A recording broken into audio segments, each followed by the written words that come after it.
This is a presentation of Northeast Streaming Sports. You're listening to TGI Sports Talk with your host Keith Angle on Northeast Streaming Sports.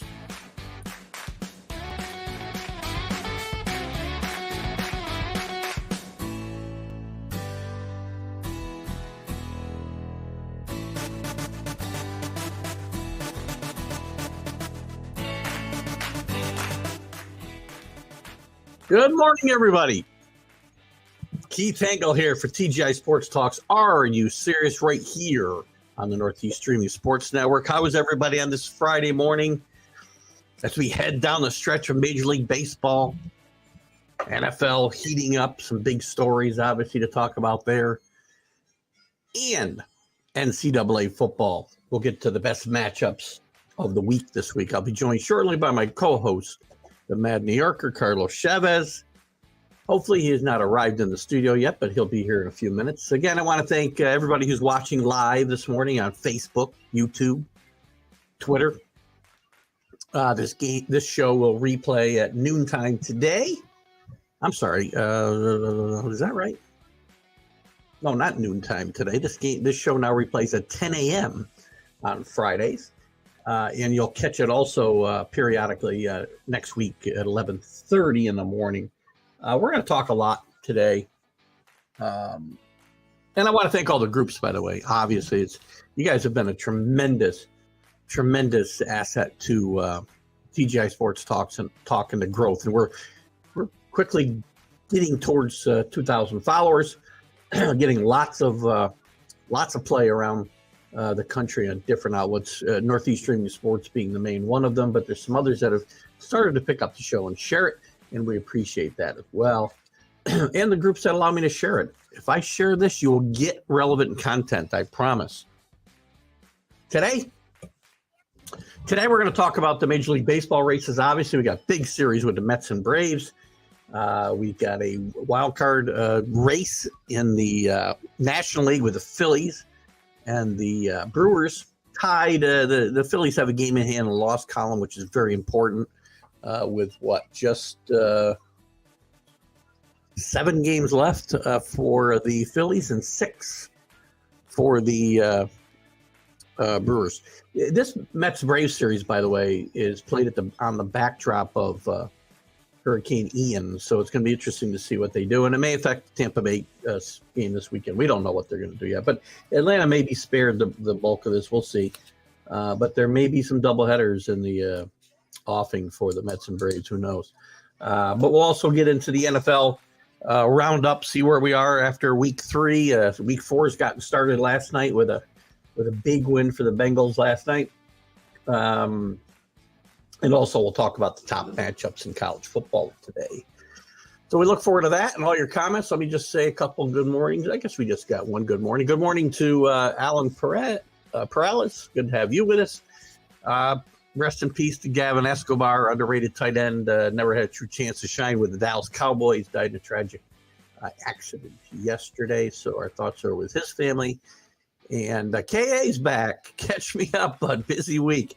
Yeah, we're going to get into only some. We'll get into the main topics in baseball and football and NFL football and college football. But we'll get into everything on Sunday morning for sure. With that, let me welcome in Carlos Chavez, a Mad New Yorker. Good morning, Carlos. Good morning, Keith. Good morning, everybody. Happy Friday. Do you sleep on Thursday nights anymore? I know I was watching your guys wrap up last night of the football game. I feel like lately I haven't gotten any sleep. I got a little 4-year-old daughter who's been waking up lately, so in the middle of the night. So it's just tough to get sleep nowadays. Well, what I would do is get her a night job. Get her out of the house during the night, earning some money. You know, it's 4 years old. It's time to earn their keep. Yeah, my thing is that we lost our dog during the pandemic, and she was a little bit younger. Yeah. And then she sees dogs in the neighborhood that look kind of like our dog who passed, and so it's been tough. So yeah, that's sad. That's sad. Well, we hope she gets over that soon. Get her another dog. No, I can't do that right now. Not in a good situation to do that right now. So. All right. I'm full of great suggestions today. Get your kid a job and get a dog that you can't do right now. So, but yeah, that look I tell people, it's sad. It's something hard to go through, but the best thing to do to recuperate that is you get another dog. That's usually the answer to that. But it's hard. I'll tell you what. We're off topic a little bit, but that's okay because we do that sometimes. I never was without a dog from the time I was a baby until I was 40 years old. But the last dog I had almost 20 years. He was 19 and a half years old. He died when I was 40. Wow. I had to put him down. He was the best dog ever, and I can't replace him. I have not been able to get another dog in the last 22 years because I see a dog and I want one, and then I go, he won't be like the brute. I can't do it. Right. Well, my thing is we have plenty of dogs and cats on the street. We just can't. We just not bringing them in the house. Yeah, I know. From the time I had that dog, from the time I was 20 till I was 40, you go through a lot of stuff in that 20-year period. I can tell you right now. And he was the one constant in my life, so it was a lot of fun. Anyway, so let me see what we got here. Catch up on a couple comments before we jump in. Also, prayers to Tua. At least he got to travel home with a team. He does seem to be healthy. We'll jump into that a little bit when we get to the NFL. I think there's a lot of stuff going on that I don't understand, but so far, Kansas City and Tampa is expected to go as planned. If needed, they'll play in Viking Stadium. I do not believe that. I think that if anything, they might move the date of the game. I don't think they'll go to Minnesota to play. I don't. Yeah, it's it's a tough call. They've done it before. They've moved games around before due to COVID issues. So I think they would probably just reschedule it. Considering this weekend is a bad weekend as well because they got teams playing in London. You guys, it's a PA service announcement. Set your clocks for. Yeah, get up early if you're Minnesota or who are they playing? The Saints. Minnesota or a Saints fan, right? Yeah, 8 a.m. and 9 a.m. So we'll give you live updates on the Sunday Stream of Consciousness, at least for an hour. Right. Let's jump into the topics of the day. Obviously, baseball. And again, I'll start with September, October. Such a great time in sports because you got the Major League Baseball races. The playoffs going to start, albeit a little late this year. Mm-hmm. NFL football now in full gear. College football in full gear. It's just so much fun right now. But let's start with Major League Baseball. Huge series, again, affected by the weather. Not sure exactly where they stand for tonight's game. I know there's a possibility tonight could be postponed and they have to play a doubleheader on Sunday. I think they were planning if there was the need to, but the Mets and Braves, importantly, I think going into this series with a 1-game lead is huge for the Mets. Both teams have their pitching lined up. DeGrom, Scherzer, and Bassett in these 3 games against Fried, Wright, and who's the last guy? Morton. By the way, do not discount Morton just because he's like same age as I am. This guy can go out and throw bullets, and he's playoff and late season proven pitcher. So I like Morton is that he'll play 3 good games and throw 4 bad ones out the window. You know what though? Come playoff time, which these are playoff atmosphere games, right? Yeah. He is usually very, very good. I mean, I remember when the Astros. When he was with the Astros, he was out there like Nolan Ryan for right, yeah. So, I mean, look at the Mets, and the Mets, by the way, other big news here too. They call up Alvarez, their number 1. I heard that yesterday. Yeah, who they are planning. It sounds like playing this weekend, and maybe even be on the postseason roster to be that right-handed DH. Odd that they waited this late to do it, but we'll see if that's what the plan is because their right-handed DHs are terrible. They're not. I think Ncaa just Ncaa. I'm sorry, the catcher, McCann. He just can't stay like ready. Like he gets hurt, he comes back. He gets hurt, he comes back, and he's just not. There's no consistency in his bat, and of course, he can catch and play defense, but even that, he's a liability back there, and so that takes a toll. That's a position that takes a toll on the guy, and I think it's good that they're moving Alvarez up. I think the timing is terrible. I think they should have started that like the end of July, just to get him in rhythm with some of these pitchers. But he looks like he's a guy that can be able to slide into the position. If not, they wouldn't have done it. So Look at the way I read what's going on here in the comments. I see he's not going to catch, at least not the majority of games. He's going to DH against right-handers, and they're going to catch Nito. I think that's what I think. I don't know for sure. Well, Nito too. Nito's been doing pretty decent with the bat. Yeah, which isn't his forte. He's a great defender, and he's going to need some rest, man. Because he's been playing more than he should have because of McCann coming in and out. So I think that's why they're moving him up. They'll have him a DH, but they need somebody in case something happens with in the catching department, because it's not a solidified role for either of those two guys, or due to the return of McCann from several type of injuries, and then Nito needing rest. So it's actually a smart move. I just wish it was something that they would have done earlier to get Alvarez and get his mindset ready to play in the majors. Yeah, and when I was talking with who was I talking to? I guess it was Dan Carubia the other day when I filled in on Let's Talk Sports with him.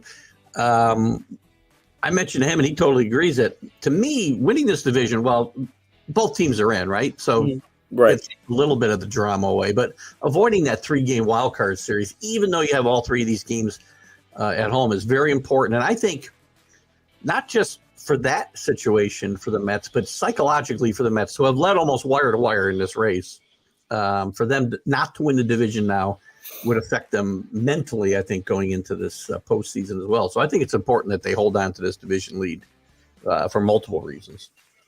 Yeah, and I got my sister. She lives in Tennessee.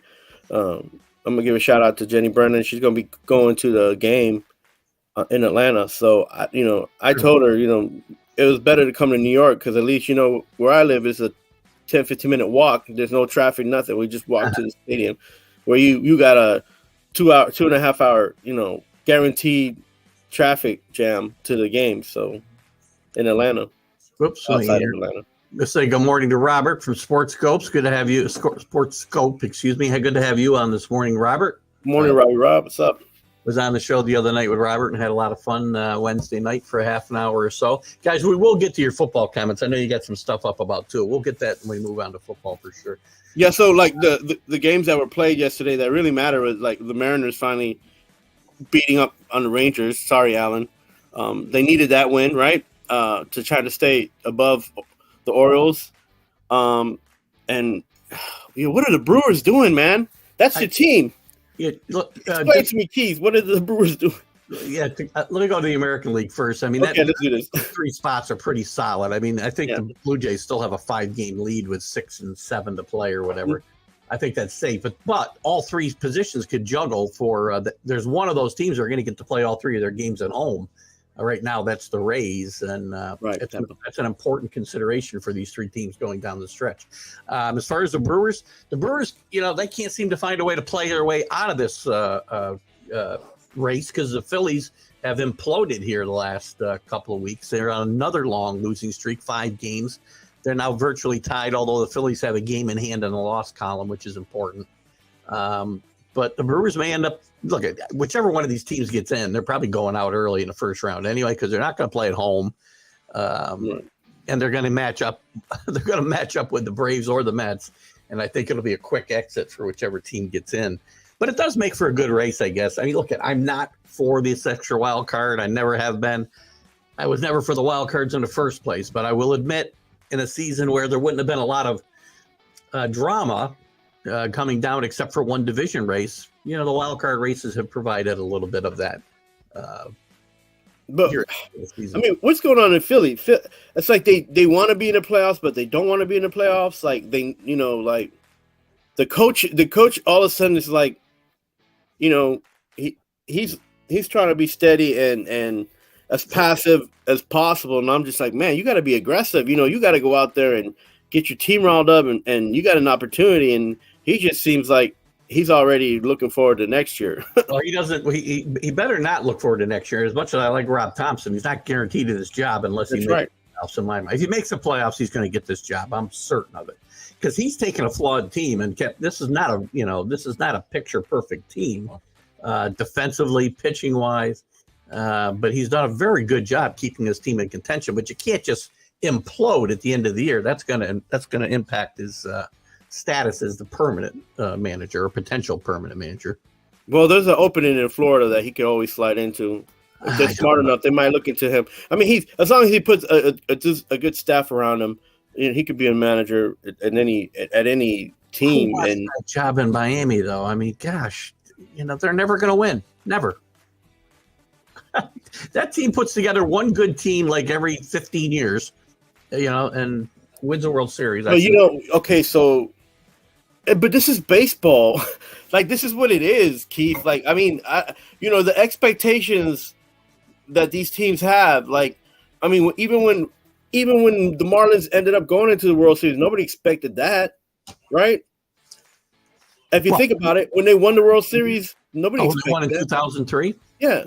That was unexpected. Nobody. They won it as a wild card, and they beat. Right. Nobody expected them to stay with the Yankees in the World Series for sure. And then those pitchers caught fire. They had a good staff at that point. Yeah. Beckett, Penny, who the other guy? I don't know who the other starters were, but those two guys were lights the guy out. that became the Yankee. What's his name? The guy with the 2-cent head. What the hell is his name? Yeah, I remember. Yeah, and then they had the young kid. He was pitching well. They had a lot of guys that just kind of gelled together pretty good towards the end, and of course they all went to different teams.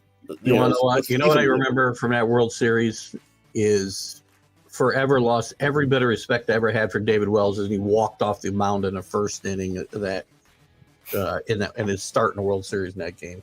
Terrible. David Wells, I'm sorry. Everybody loves David Wells, and they talk about how gutty a pitcher he is. Sorry. Don't walk. But anyway, in the Orioles, they're not doing that good right now.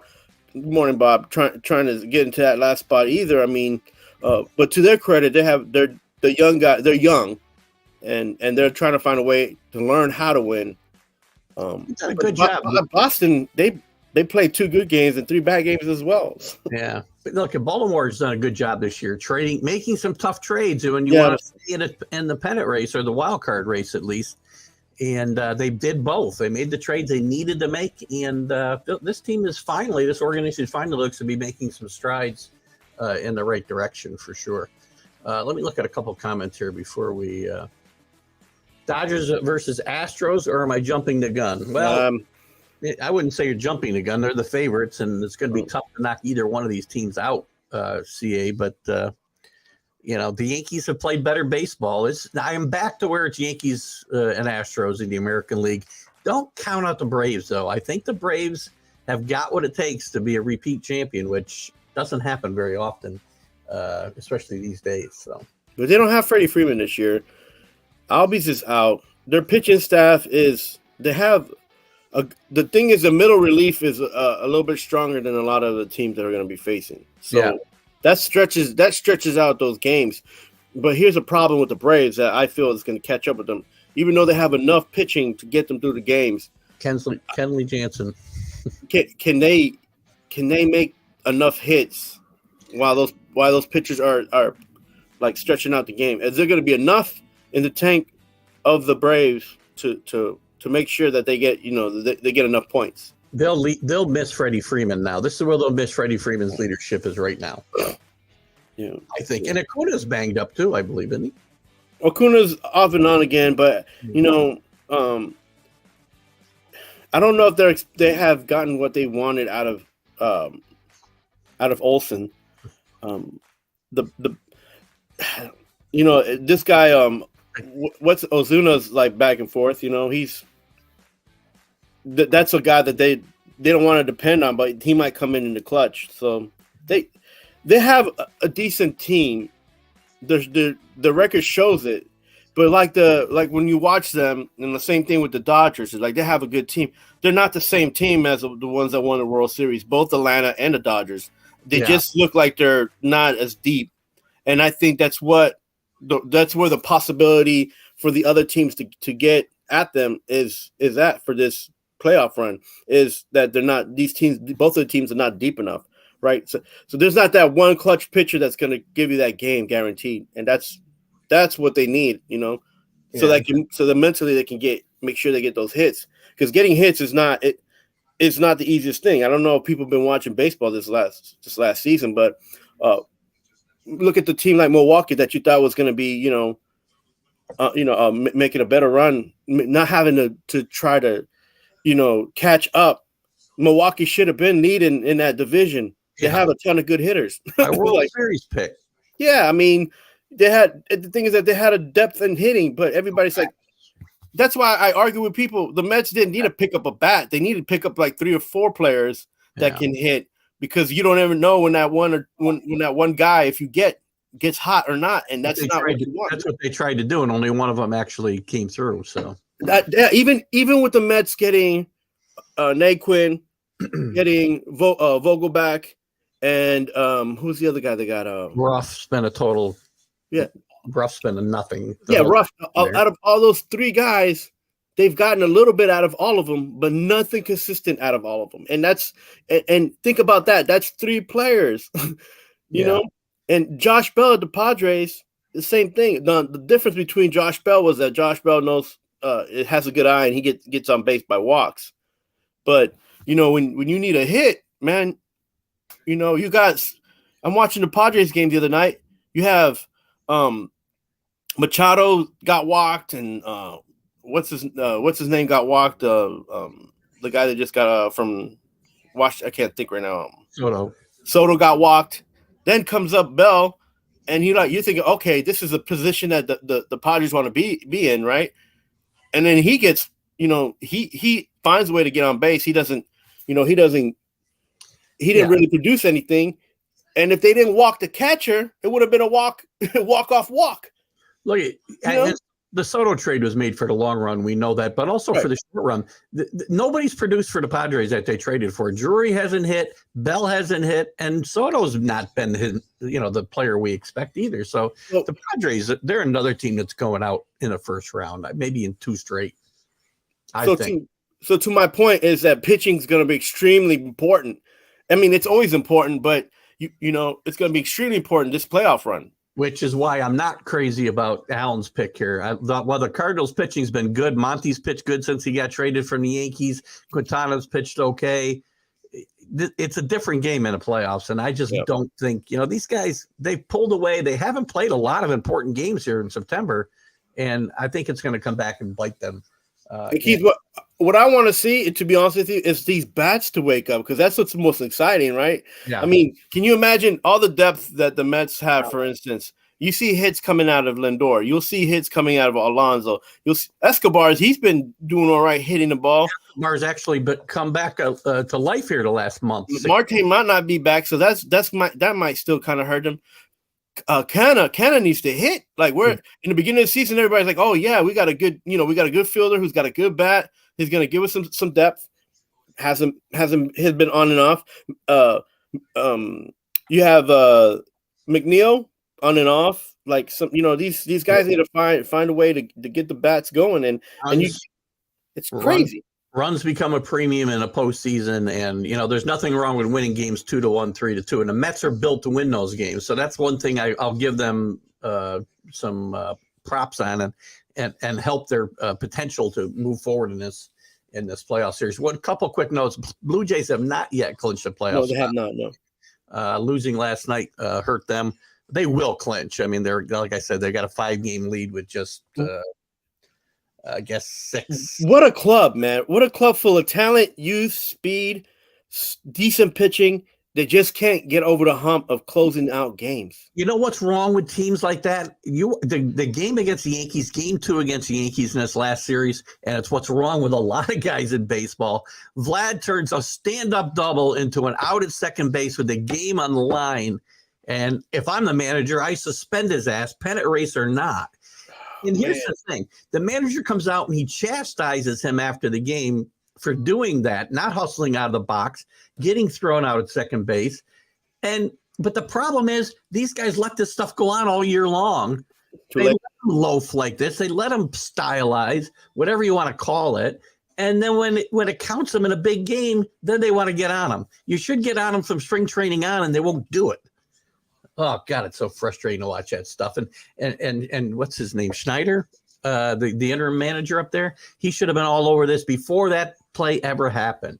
And I mean, he's a team like the Jays. They don't have a leader up there. That's the problem. Well, they keep giving a little bit, but they keep making the most highest paid player on the teams the leader, and that's not necessarily that's not how it works. Yeah, so that's a problem in sports too, and all around. Like most of the time, the guy who gets paid the most, people are depending on him, and they're trying to make him a leader. And if they're not a leader, or they don't have the mentality, or teamwork, then it's tough because the teams are paying a lot of money for these guys, and these guys aren't ready to take shoulder that type of mentality. So yeah, to Alan's point about historically, while I think history is important in sports, I don't think necessarily it has much to do with these games that are about to be played, unless it's mentally. There's so many different players on these teams. The Cardinals have historically had the Dodgers number. Yeah, like in the 80s when Whitey Herzog's team were beating them up, and maybe more recently. I'm going back in time a little bit, but you can't. One season has nothing to do with another. It really doesn't. Even like Kershaw, people will talk about his struggles in the playoffs, and in my mind, that does not mean he couldn't come out and pitch lights out in this playoffs. We don't know that. Right. We don't know. And look, I think the situation now is that there's a lot more parity in Major League Baseball and the NFL. As much as these contracts are astronomical in most of the leagues that are in the major leagues of different sports. And that makes it for a good situation for the fan and the opportunity for any team to come out top. And that's what I'm looking for now for this playoff run is like anything can happen, and high stakes cause for crazy results. And also, lastly, we'll just talk about this for a second because I do want to move on to the NFL. We didn't get a chance to talk about Aaron Judge. Aaron Judge now 2 points behind in the batting race, still very much alive for that Triple Crown. He's got the 61 monkey off his back. I think he gets 62 maybe tonight, gets that out of the way, and maybe even gets a little bit of rest. But it depends on what that – here's the thing. They're going to have a week off almost after the season ends, so he's got plenty of time to rest up.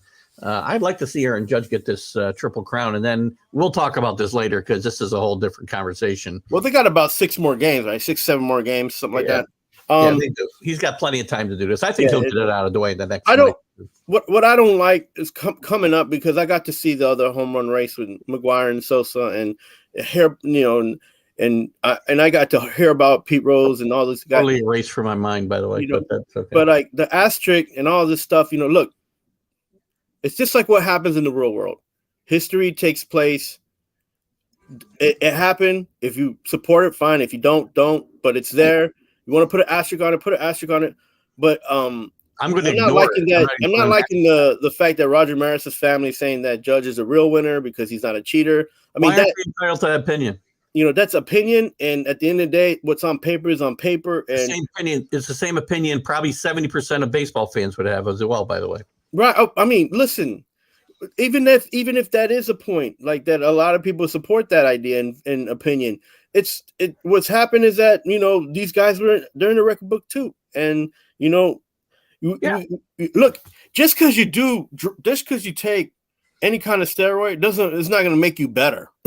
You still have to have the skills to uphold that situation. So there's a lot of guys in every sport, illegal or not, trying steroids, and that doesn't mean that they're going to be great. So Barry Bonds went from 35 home runs a year to 70. How many Barry Bonds? How many? Besides Brady Anderson and that clip that he jumped 22 to 50 home runs. Besides those two guys, how many other guys in the minors and the majors are making that same home run jump? None, because of the problem is that Barry Bonds had the skill and the athleticism to actually, before he even took the drugs, to be that kind of hitter. So part of this, he was a Hall of Famer before he even did it. Right. But he was okay. I'm not saying that that he's he doesn't get to have any consequence for cheating. But what I'm saying is that it's happened. It's in the books, and it is what it is. Like like if people keep going back to it, and it's like the Pete Rose situation. Like, look, he was a good player. He did what he did, and the difference was that this is what happened, Keith. This is the difference: is that baseball took him out of the game.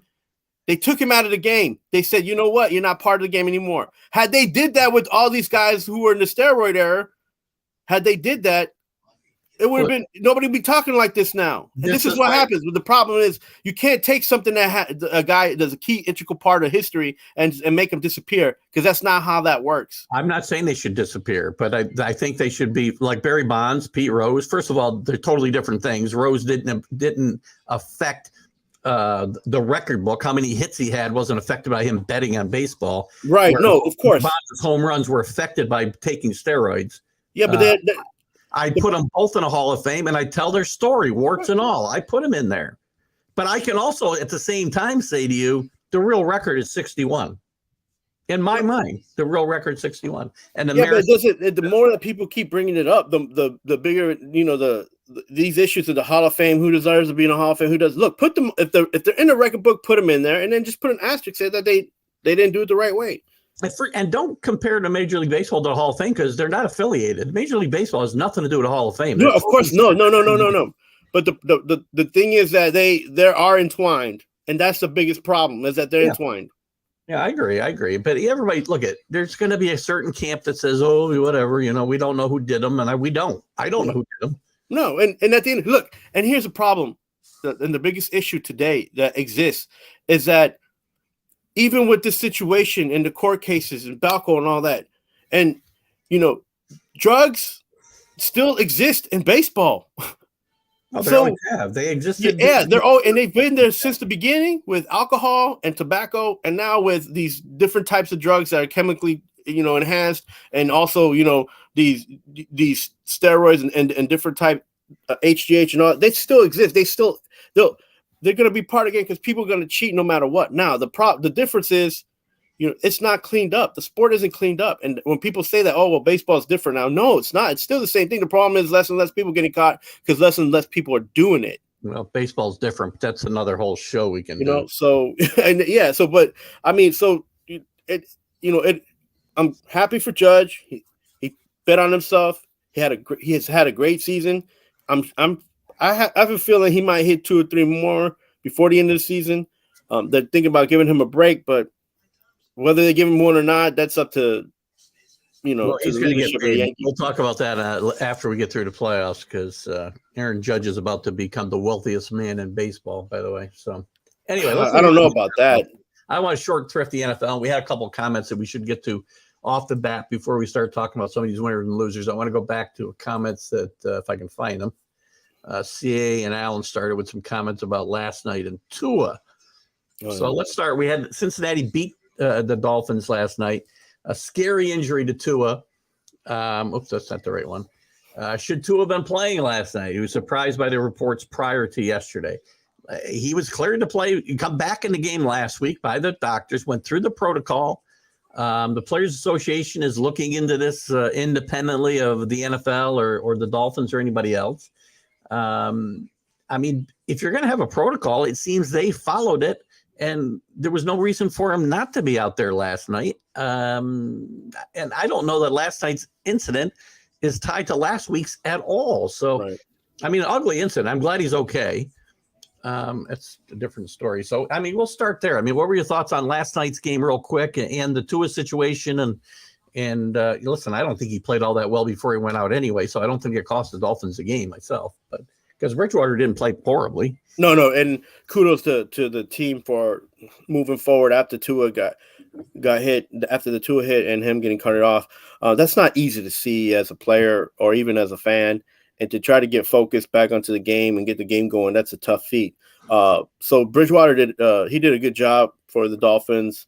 And I said this on the post game, that they had the opportunity to attack the Bengals, and they started kicking field goals, and you see that's not going to win you games. Field goals beat you every time, and especially when you're there. They were like in the red zone, and they had the opportunity. And even if they got stopped once or twice, you just keep pushing it down the throats, because the defense can only hold up so much, and they get tired and I don't understand these play calls sometimes, but out of the two situations, he should at least try. McDaniel should at least try to force the ball in the end zone once, at least. Kicking the ball twice, being down there and not being not showing that initiative, kind of gave Bengals hope, especially on the road. Yeah, it gave Bengals hope. It gave the home team a little bit of a little push, and the crowd got back into the game, and the Dolphins had the opportunity to win that game, and they didn't take care of it and didn't take advantage of that. So big win for the Bengals, I think, last night too. Against actually most of the power ratings had the Dolphins number 1 this week. The NFL power ratings. Yeah, they're in the top 5. Yeah. So again, a tough loss for the Dolphins, but they'll recover from that. And a big win for the Bengals. By the way, memo to the Bengals: don't wear those uniforms anymore. Those are just, oh my God, they hurt my eyes. I mean, there's some bad combinations we've seen. I don't know what the reason for that was. Did you hear what the reason for wearing those uniforms was? They're not throwback uniforms. I don't know. No, not throwback. They're just so different, alternative uniform, different color. So we can sell a different jersey. I get it. They're not too bad, but I was telling the guys they're not the worst. It looked like Vegas would post, with the Seaford and Roy and, a Tiger show, and I was telling them that, that's what it kind of reminded me of. Field goals don't work. Listen, unless you're Denver, San Francisco. Well, here's the problem, Alan. They don't work if you don't make them. That's the problem. God, I mean, forget death penalty in this country. Make them watch that game of the Sunday night game over and over and over again. Good grief. It's going to be tough for the next few weeks, and then we'll get into some rough, some better play. See some better football being played. I mean, you look at who are we surprised about? We're 3 weeks in. The Jets. So the Jets get. Let's start with the Jets. Oh, geez. They got 1 win. They did it without their starting quarterback, who comes back this week. I believe he's been cleared to play, and and should give them a good lift. Have you written this team off? I mean, I before the season started, I already had them on like 6 and 11. So,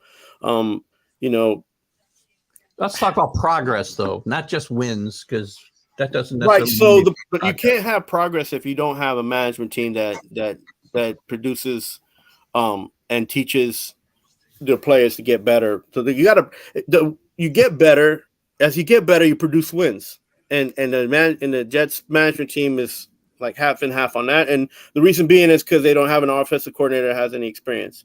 And they're going to, and the way that they handle these. Well, he does have experience. He was a passing game coordinator on the 49ers. Yeah, well, he's not a real coach. He's a first year. He's a first year offensive coordinator, not, not anymore, but and so I think Salah's the problem there myself, not the coordinator. No, I mean, Salah picked his team of coaches around him. So, maybe that's a problem as well. And look, at the end of the day, they got a good youth movement going in there. They got, they don't have enough depth. And I think that's one of the biggest problems. And then they just need to get a quarterback that they can have consistency. And I don't think Wilson is the answer for that. So that's what I'm going to go with. It's hard to make that judge after just his rookie year. No, I mean, he played 3 seasons at BYU, right? So let's how about we compare a second draft pick that was actually pretty decent in the NFL, which is Donovan McNabb. He was picked second, right?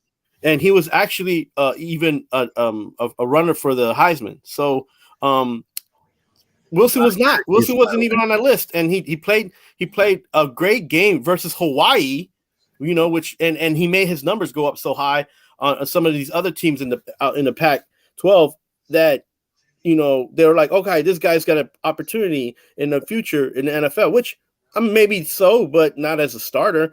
And if you compare the college thing coming from college into the NFL, and you using McNabb, for instance, as somebody to compare it to, it was two totally different. It's night and day, because McNabb, at the end of the day, McNabb played in a conference that was more competitive, highly competitive, and he played in a bigger bowl and had success. But what's that got to do with giving up a guy after his rookie year? How many quarterbacks that were great quarterbacks, Hall of Fame quarterbacks and Super Bowl winning quarterbacks, if people gave up on them after their first year or even 2 years, we would never even know about? How about a handful, and it's not enough for a draft pick that was number 2? Like, okay, I'm not discrediting a player like I'm not discrediting a player like Kurt Warner, for instance, who was an MVP, Super Bowl MVP. Wasn't even drafted. Right? I'm not discrediting him. He outplayed his what everybody thought he could do, right? But he was also 30 years old by that point in time, for crying out loud. He wasn't 22. He was 30. So we got to wait for Wilson to be 30? And you expect him to get wins? But you're comparing a 30-year-old guy who'd been banging around forever and had experience and played a much different and had a much better team surrounding him than what's his name? Wilson did in his. Yeah, but what did Werner do when he didn't make it in the NFL? What did he do? Who? Werner. What did he do? He played in the Arena Football League. He played in different places to get better. In Europe? There you go. So that's what guys got to do. So you want to send Wilson to the Arena Football League? I want to send him anywhere where he's nowhere near the Jets. Go get experience. Go win something somewhere else. Set your franchise back another 5 years by starting all over again. Well, if you got to wait for him for 5 years to grow up and be a better quarterback, then that's what it takes. 1 year. How about waiting 1 year? 1 year. This guy, he can't even be on the field. He can't stay on the field for like a season. How are we going to hope for Jet fans? I hope Zach Wilson goes somewhere else, wins Super Bowls, and they're stuck with egg on their face like they always are. The Jets had they just got rid of a quarterback. He went somewhere else, and he's not doing anything there. I didn't say everybody would. And he was highly rated, and he came out as a hot gun. And then the next big thing. What would happen if teams gave up on Joe Montana, Terry Bradshaw, Peyton Manning, all these guys who were drafted very highly? Terry Bradshaw was the first pick in the draft, was awful for 4 years. How many Super Bowls did he win? Look, it doesn't matter. Those Hall of Fame. Those guys don't matter because that's not what the teams are today. Wait a minute. They matter when you're comparing him to Donovan McNabb, who never won anything, by the way. Nothing. Yeah. But he at least took the team to the Super Bowl. And threw up and lost the game for him. So good job. He didn't have, it happens, right? Gosh, I can't believe that. I got to sit here week after week defend Zach. Yeah, why are you defending this guy anyways? Because he deserves a chance, and he's a good player if you give him a chance. And he's not even a good person. He slept with his best friend's mom. Come on, man. Oh, jeez. Who cares? What's it got to do with his playing on the? What I'm saying, like usually you're defending guys, and even who have good leaders and good character, and here you're defending this guy who's an oh-so player and a terrible character man. Well, he's always had character issues. Yeah, so come on, man. Guys grow up as well, right? Some don't. He might be Ryan Leaf. I'm not saying that. Who was another number 2 quarterback who I did not compare him to yet. So let's go. Yeah, let's go to the other side of town, or the other side of the locker room, I guess. And the Giants lose to the Cowboys to sit 2-1. It'll get blamed on Daniel Jones. This game was not Daniel Jones's fault. No, you know what? And you're right. I give Daniel Jones credit. He tried, but again, as much as he played in that game, you could tell that he don't deserve to be a starting quarterback in the NFL. So, as much as he was in that game, he helped the team not fall as far as they, Troy Aikman. Forgot about Troy Aikman too. Thank you, Alan. Yeah, but these teams had great coaches and and they were built differently. Well, then don't blame Wilson. Blame the coaching staff and bring a new coaching staff in. It's the Jets. I blame the whole system. Same thing with Daniel Jones. I feel it's the same thing. I keep saying if Daniel Jones had been drafted late in the second round, middle of the second round, nobody would be on him the way they're on him today. They'd be saying, "Oh, he's progressing. He's doing very well." Well, I mean, again, these teams are not set up that way anymore, which is why I'm trying to tell you, Keith. And it's not it's not to be argumentative or it's. Fine. Between the 80s and 90s, you had more coaching staffs and more teams that had guys come in and they developed a winning strategy. You talk about Bill Walsh's system. You could talk about how long did it take? How long did it take? 3 years, 2 to 3 seasons. 2 to 3 seasons. Third season they made a Super Bowl. Okay, how about giving them, whatever? Give them 3 years. Okay, but these are not the same kind of guys, character guys. There's more money being thrown around. These guys spend less time in college. There's less of these guys are going to the Canadian League or playing different places to get better. So it's a different time frame now. You can't. By the way, great point out of Robert here, or I'm sorry, CA. What if happened if Warren Moon had been drafted out of Washington? He went to Canada and played about 6 years before he. And they still because he was a black quarterback and they were still like very hesitant to bring him into the NFL. If it wasn't for Bud Adams, he would have never had a chance in heck to be in the NFL. Good point. I don't know if it was Bud Adams necessarily or the coaches it was his coach from where did he play up there? He played at Calgary. No, where did he play? Edmonton. He played with the Edmonton Eskimos, and his coach Campbell was the coach of they hired him in Houston. That's who brought him to the NFL. Yeah, but Bud Adams said, "I don't care who you bring in here, just bring me somebody who can throw the ball." Yes, I mean he had to sign off on it, obviously. Yeah. So, back to the Giants. I mean, I still think the Giants have a decent team. I think they're better than the Cowboys, to be honest with you. They weren't on Monday night because they didn't protect their quarterback. Yeah, but, and then they didn't really have a good running game. Saquon had a few runs here and there, and news here in the Northeast, Boomer Esiason out of the WFAN claims that the Bills could pick him up as a free agent. Hey, I told Robert, I feel like if anybody should pick up Saquon Barkley, it should be the Tampa Bay Bucks. They need somebody to build around. They're going to lose Brady. They're going to lose Fournette. They're going to lose Evans. They're going to lose like maybe 6 other guys. And they have a decent line. They've been rebuilding. They have a great defense that's kind of young. So if I'm the Buccaneers, I go and try to see if I could pick up Saquon. Well, I think you're seeing exactly what I thought would happen in Tampa Bay. Tampa Bay's 2-1. They haven't played really well at all. Brady has not played well. And I went off in a vlog about him missing time, not being with his team, preparing for the season, and how it was unprofessional. And then Tom Brady of old would not have allowed one of his teammates to do this. Yeah, and they'll be even with all those things I mentioned. You should have stayed retired. And he was. I kept hearing Tom Brady knows what he needs to do to get ready for the season. Sure doesn't look like it to me. This team is in disarray, and they're lucky that they didn't get blown right out of the building last Sunday. No, they'll be all right. Every team that's a top-rated team is struggling, so there's a lot of problems there. I think there's less problems there than other places. So well, that's not setting the bar terribly high. You just look to be in a Super Bowl. You don't have to be the best team in the NFL. You have to be the best balanced team, the best team that has a depth, and the best team that's on a roll. Buccaneers won't make the Super Bowl. It won't make. I disagree with you on that. Will not make the playoffs this year. I disagree with that too. Panthers start their run to the division win last. Matt Rule better find a way to some kind of playbook that will help him win games, because he's got a hurt running back and Christian McCaffrey. He's got a quarterback that thinks he has an arm but can't throw that far, and he's got he's got a wide receiver that wants to catch balls that the ball ain't getting to. So.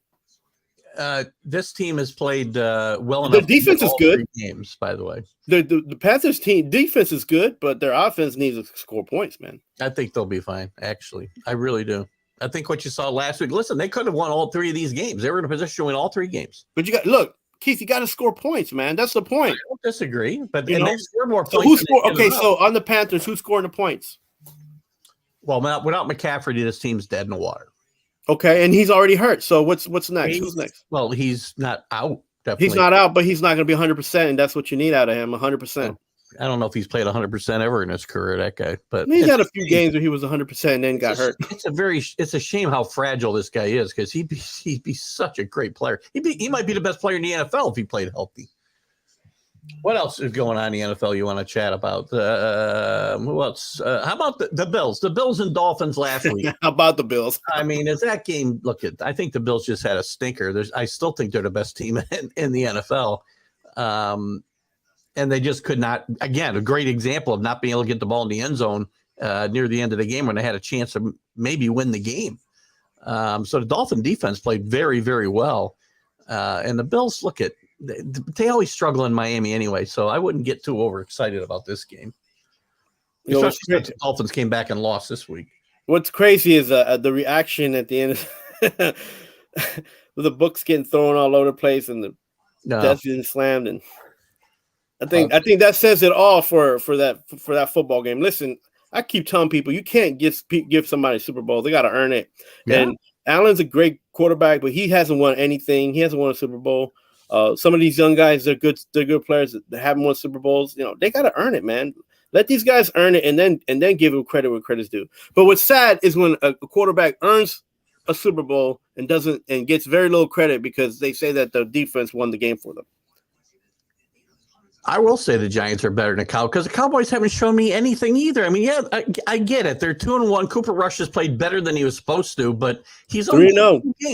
Can I see Cooper Rush play half a season? Jacoby Brissett played really well for the Patriots when he filled in for him too. And he's not a great player. Jimmy G did. He got hurt. Yep. And then Brissett had to play. You know, Cooper Rush, you better hope Dak comes back, and you better hope you don't end up with a quarterback controversy because then you got if you have two quarterbacks, you have none. Do you really think that Cooper Rush can outplay Dak in a quarterback competition? There are guys, and Alan can speak for himself, that I got a feeling, and I've talked to a bunch of guys. Robert said it the other day, I think we were talking about it, that he thinks there might be a controversy when Dak comes back. There's no way. Rush going to go 3 or 4-0. It can't be. Dak's got to play. And listen, I apologize. I can't. And had you not paid him that much money, you cannot not put him on the field anyway. So, you know, that's something that's up to the ownership and the GM team. And if they think they got a controversy there, or they like that there's an issue there, that's bad on them too. That's bad. That's bad football analysis, bad football business, man. Because you don't. You know, they already have a running back that's the second string running back that's better than their first string running back. They already have that issue. Yeah, and that is a problem. Well, you can't have that mentality, man. Right, and that's part of what I'm basing this on, Alan. It's not necessarily that I say the Cowboys have more talent than the Giants. They're run horribly. The coaching staff is doesn't know what the hell they're doing, and even if they knew what they were doing, the front office wouldn't let them do it. So as long as you have that dysfunction going on in Dallas, you're not winning anything. Nothing.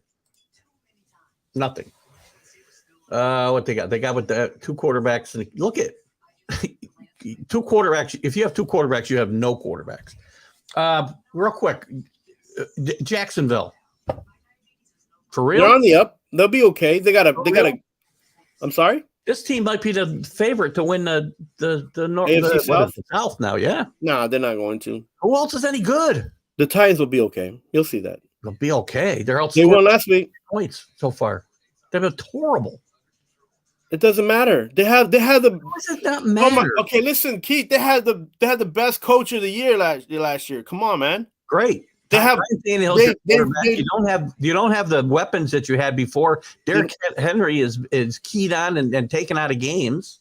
They'll be okay. They've gotten younger where they need to have gotten, and they have experience where they need it. They're well balanced, and they'll be all right. I've seen nothing out of the Colts or the Titans that says to me they can take control of this division. There's no reason the Jaguars can't win. That's true. They'll have an opportunity. I think the Jaguars will do what the Jaguars used to do in the early 2000s, was like mess up everybody's playoff run. But well, right. You mentioned Wednesday that special teams has been the stinker. One exception is Dallas. All right, fine. And special teams are important, by the way. And I've never seen such bad special team play around the league in my life. Alan's exactly right. Dallas has played pretty good special teams, and that can help you a lot. They've been good at special teams for the last 4 years. I still say this Eastern Division. I don't care that the Eagles are 3-0. I still think all four of them will have 9 or 8 wins. All four of those teams. No, I don't. I think the Giants will have 6. Well, I have them win as many as the Jets. Oh, there you go. I won't give them 7. And by the way, somewhere here, Alan says. There it is. We're talking about uniforms. Commanders are wearing all black jerseys for the Dallas game. I'm so tired of these muddy grabs. I'm okay with the throwback jerseys, to give your team a little shout out to their history, even though some of them are ugly, like the Packers and the Steelers are awful. But the Patriots are going to wear them twice this year. But it's not necessarily about. Yes, it's about selling jerseys. I get it. But to wear colors that aren't even your colors historically. But didn't Redskins wear black jersey in the late 90s, early 2000s? Well, no, they were maroon, dark maroon. So they never wore black? No. Maybe for practice. Not as their primary colors. But everybody puts a black version together now because everybody wants to have a black jersey because, that's the color people want to buy. It's all about money. You should get a black jersey. Put your name on it. Sell it. We're gonna move on to the NCAA real quick here. McCarthy hasn't been bad this year. Penalties have been an issue. Listen, Mike McCarthy's not going to get a chance. Mike McCarthy's a dead man walking. He could win a Super Bowl and get fired probably. I'm not a gambling man, and I would never bet my house on the Cowboys ever, even when they were winning. So I'll be all over the. Where is that game, by the way? Is it in Dallas? Probably in Dallas. Let's move on to NCAA quick before we wrap up. I want to talk about what do you think are the best 3 games? What are the games you're excited to see this week? The Arkansas, Alabama for sure.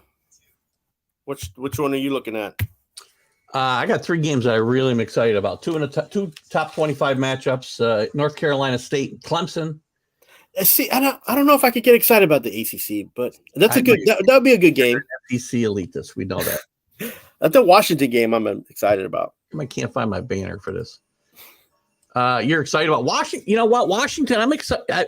I don't have that on my list, but I am excited to see that Washington UCLA game tonight because I think Washington's going to show you that they're back and they're maybe the class of the Pac-12. And I will, by the way, give USC some props. Last week's game showed me that they got some moxie.